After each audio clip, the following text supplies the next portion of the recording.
Right, I've started on making the Kickbike for my brother-in-law. This one I have to allow a bit more clearance for because it has front suspension. So I'm kicking up the platform a little bit at the front, and you can probably see it. I've got it kicked up at a slight angle there so that at full compression there's still plenty of ground clearance. As you can see, this is a funny looking mountain bike. I will be adding a tube that connects from the platform to the frame section there, and of course the frame section will have to be cut off to suit. I'll probably make it so that it comes out at about 90 degrees to the platform, and it should come up about there. That should give us enough room for a reasonable sized platform, though.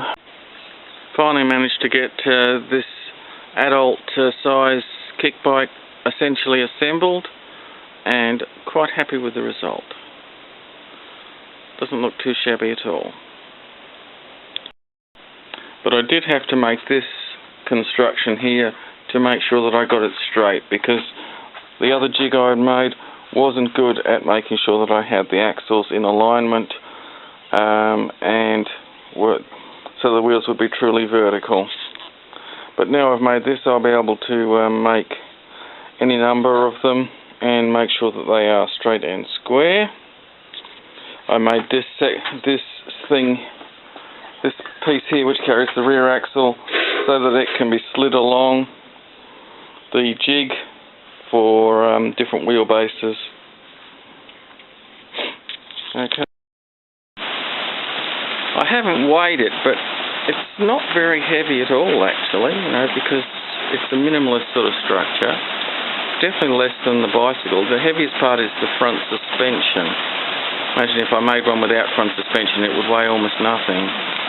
Anyway, that's for the next project. I've now dismantled the bike, and there is the frame in undercoat.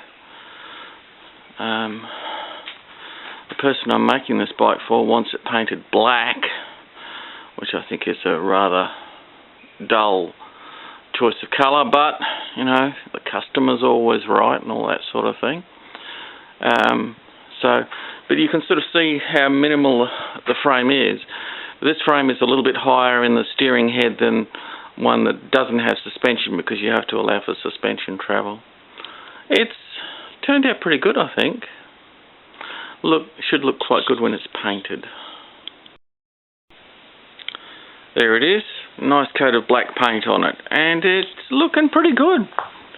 Nice and shiny, and once I have let that paint dry, I can reassemble the bike, and then I can deliver it to the guy that I've made it for, who I hope likes it.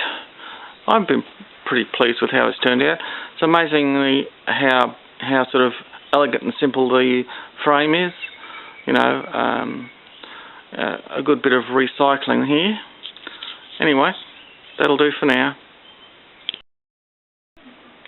There we have the final product, all ready for delivery.